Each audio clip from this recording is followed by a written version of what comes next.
That was an indicator that even though the series was done, the Australians were still nervous about icing that 4-1. There was a lot of pressure on him coming into this test match. He finishes with 34 runs today, and it kind of leaves me again not knowing how to feel about Jake Weatherald and his future in this side. 1000%. There'll be heaps of rotation in that period as well. And you've got a crop of fast bowlers in the big three, and if you include Boland, 4, who are at the end of their careers. Well, the Ashes are over. Australia has claimed a 4-1 series victory. And after 5 cities, about 7 weeks of being on the road, we're all exhausted. And that is why we are sitting down here in the Sydney Cricket Ground long after the 25,000 fans that were here today and the 211,000 fans that did come into this 5th and final test match have all gone home. Sam Jordan from 9 News, joined by Tom Decent from the Sydney Morning Herald and Dan Breddick from The Age. Gentlemen, firstly, we made it. Congratulations on that front. But Dan, 4-1, it sounds about right, doesn't it? It sounds a lot fairer to the two teams than 3-2 would have been. And yeah, the fact that Australia had a couple of nervous moments today but still won by 5 wickets, which is a relatively comfortable margin, I think was fair enough as well. Yeah, of the two teams, obviously it's England who have a lot of thinking to do to go away and figure out, well, how do we go from being a setup that talks a good game and can't beat India and can't beat Australia, to one that's actually going to have the rigour to be able to compete, particularly in Australia, but also to make the most of the opportunities that they've had in England, which is obviously where the next Ashes will be played in 2027. Yeah, that's right. Tommy, what are your thoughts at the end of it all? Oh, I thought it was pretty funny. I thought we were going to have a weird old day of cricket day, you know, at 5 far. I think I went to the coffee shop and got a quick little coffee just in case the worst happened. But yeah, Australia get it done. Yeah, 4-1, a definitely accurate reflection of the series as well. I mean, the only test that England have won here now in their last 20 has been a 2-dayer in Melbourne. So, yeah, their torrid run out here continues. And I'm sure there'll be plenty of wash-up, probably a little bit more in England than the Aussie sheds over the coming days. Yeah, that's right. Let's just run through what did happen here today, because it was a fair bit in the end as well. Mitchell Starc picking up the last 2 wickets to take his tally to 31 for the series. That is the most since Mitchell Johnson back in 2013-14, and that within itself felt like a pretty fitting label at the end of what has been an incredible series for Mitchell Starc. Man of the series as well, awarded this afternoon. Yeah, he's spoken about having so much fun in this environment and almost loving his cricket more than most. And yeah, dipping under that 20 mark for an average is pretty impressive as well, and a better strike rate than Mitchell Johnson too, which was done on the last ball of his spell. You were tracking it live? I was. It was literally live. It was incredible that basically got that last wicket to get it under. Mitchell Johnson from 13-14, a deserved player of the series, I think, in many respects. Travis Head, though, 600-odd runs. Like, you don't often do that and not get a player of the series award. So, yeah, very happy. Lisa Healy was very stoked, I saw as well, for her husband as well.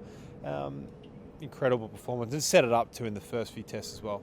Yeah, that's exactly right. 160 Australia's chased, and Tom mentioned Travis Head there. He does miss out on player of the series despite the fact that only Steve Smith and Donald Bradman twice have scored more runs in a home Ashes series than him, and it looks like that he had the potential to reel them in even further on that leaderboard for most runs in a home Ashes series, because he got off to a flying start, then the nerves started for Australia.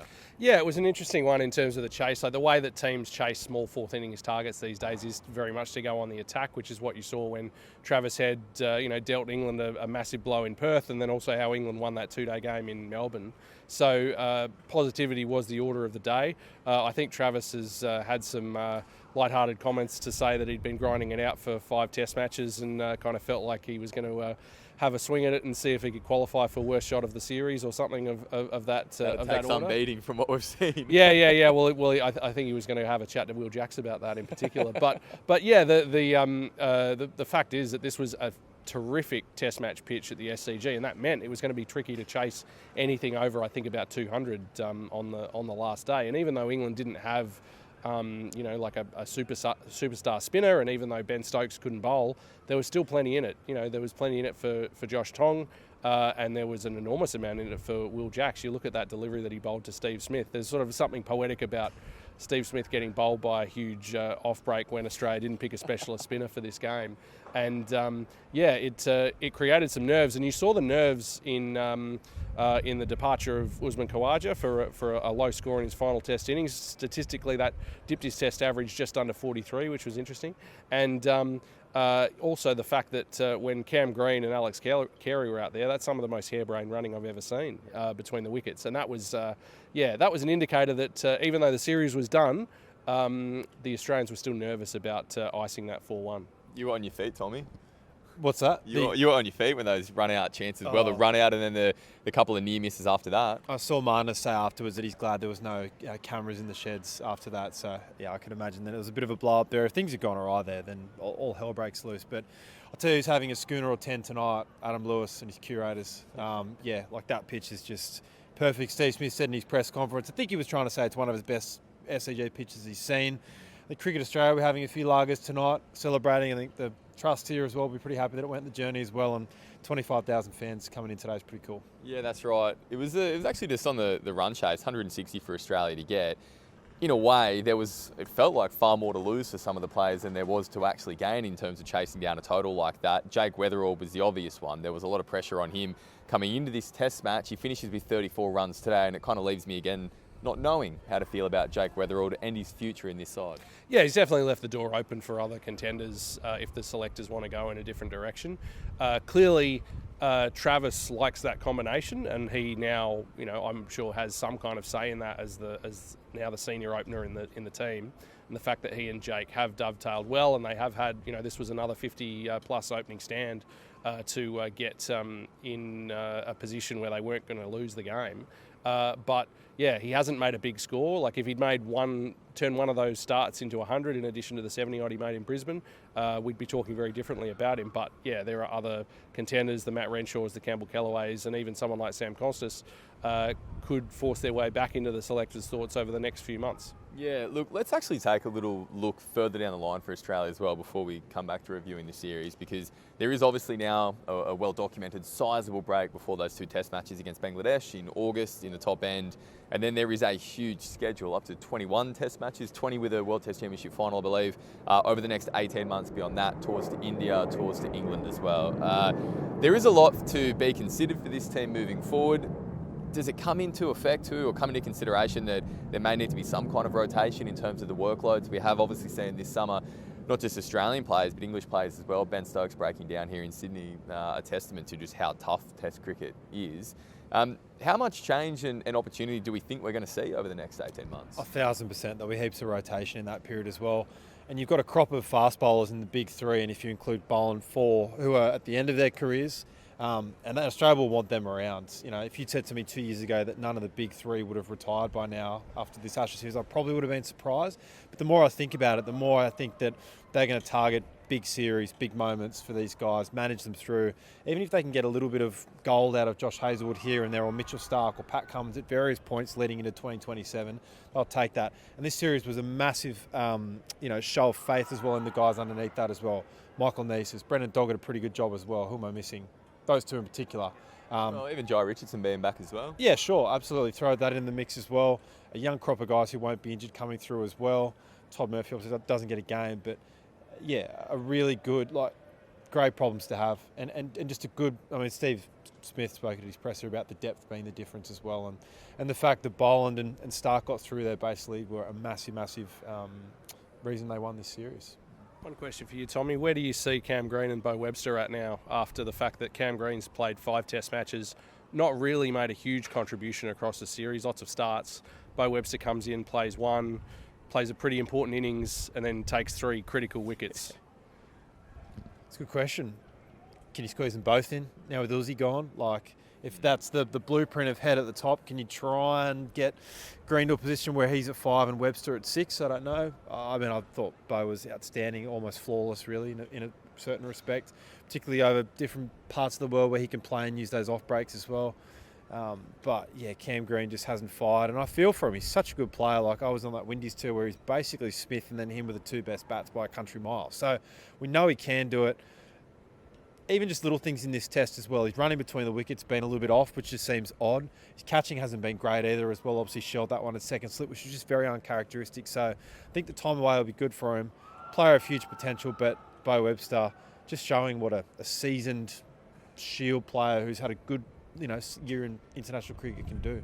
That's something else I wanted to just touch on as well, Sammy, was just that the Australian system, the Sheffield Shield, producing seasoned players who can come into a test series of this level of pressure, this level of cricket, and make a contribution. And so we've seen Bo Webster do that. We've seen Scott Boland of a few years now do that. Michael Neser did that in a big way in this series. You've got that contrast between an Australian system where there's 6 teams competing for the Sheffield Shield, playing 10 games of really hard cricket either side of the Big Bash, and the English county system. And there was some comments made on LinkedIn by Andrew Strauss earlier in the series about that, England need to look at changing their system. And if I'm to be blunt about it, he's talking there about having a domestic competition that doesn't have 18 teams. It's paring it down so that it's got that intensity of combat and competition that the Australian system offers. And if you hear the seasoned voices from English cricket, guys like Mike Atherton on this tour, they're like, it's the best domestic system in the world.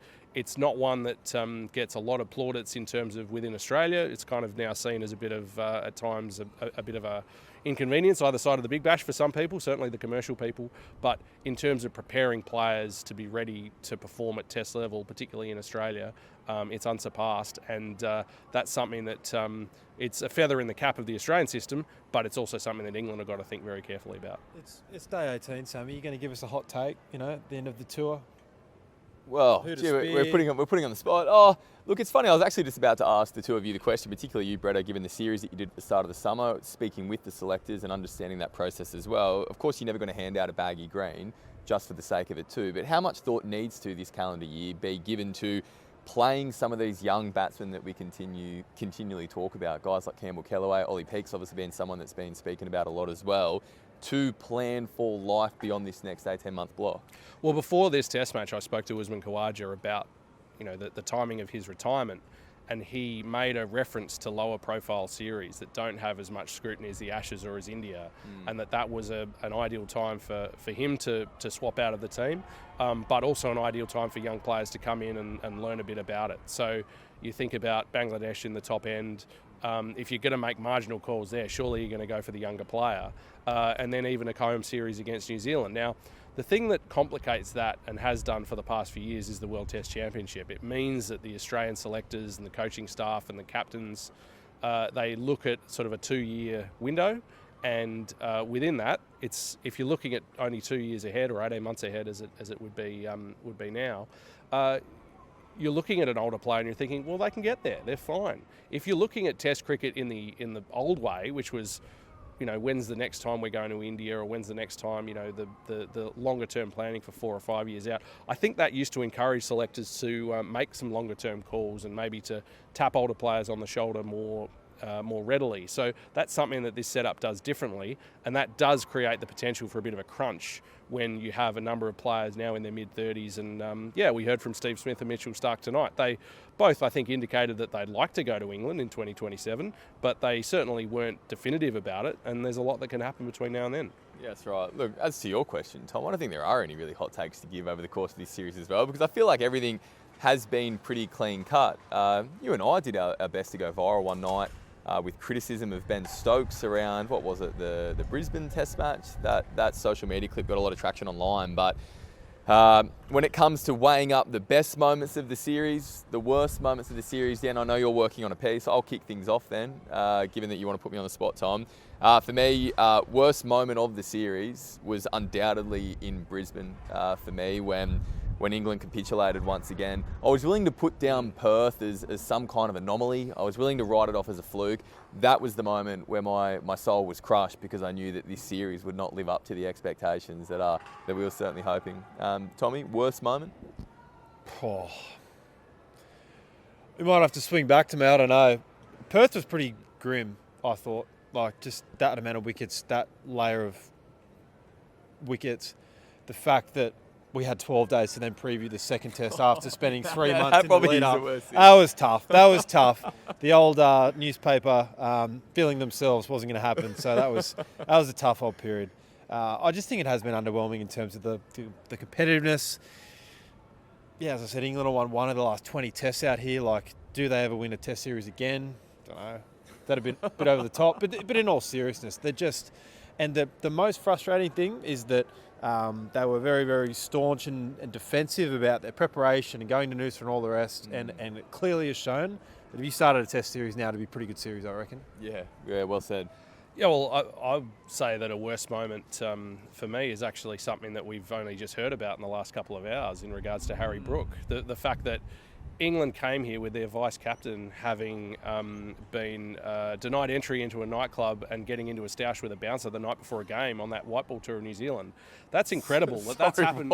That's incredible that has happened in the lead up to this Ashes series. And surely, if you're the ECB CEO Richard Gould or someone senior in that setup, you're looking at that now and you're thinking, geez, that's alarm bells. The fact that we were entering into something that Brendan McCullum called the biggest series of all our lives, and that's what the players were doing the night before a game in New Zealand. Obviously, that series itself wasn't the Ashes, but in terms of setting some setting some constructive patterns of behaviour and thinking and mindset into an Ashes series, and just as by way of a contrast, I was told before this game that Mitchell Starc didn't have a drink for 6 weeks before this series. Now, that tells you that he's someone who's proven himself to be a terrific athlete in terms of his longevity, but that's a pretty big contrast in terms of preparation and mindset between the vice captain of England and the senior fast bowler for Australia. That has absolutely floored me. I hadn't heard about that. It's extraordinary. Hot off the press, reporting from your colleagues at the London Telly, Nick Holt and Will McPherson, fined 30,000 quid as well, so not a small amount of cash, but also had been drinking on the tour, was spotted in Brizzy having beers after that test, was one of the first spotted by the TV cameras having schooners in Noosa, having been basically read the riot act from the ECB, so as I said, a bit more to come out in the coming days for the English. Reckon they might be greeted by some press at Heathrow on their return? I don't know, because actually even when we covered that's exactly right. I feel like the intensity, they keep talking about the intensity of an Ashes series in Australia. Like, for us, it's second nature. People love cricket and want to know about it. Even when we were over there in 2023, like, just the way that broadcast crews, for example, cover it is just very different to what happens in Australia. Look, we do actually only have a few minutes before I do have to get on the news for 9 in Adelaide. Best moments of the series, speaking of Adelaide, for me was Alex Carey's century at home in Adelaide. The emotion of it all, he spoke about that afterwards. Just having performed like that after losing his dad earlier in the year, I thought was a really beautiful moment. And it only just beats out for me the hope that England can leave with, or at least the small wins they can, not only in the form of Jacob Bethel, maybe that just make him their vice-captain moving forward, but also to see Joe Root get not just 1 century, but 2 centuries down under. I thought that was, as a fan of cricket, I thought it was just right.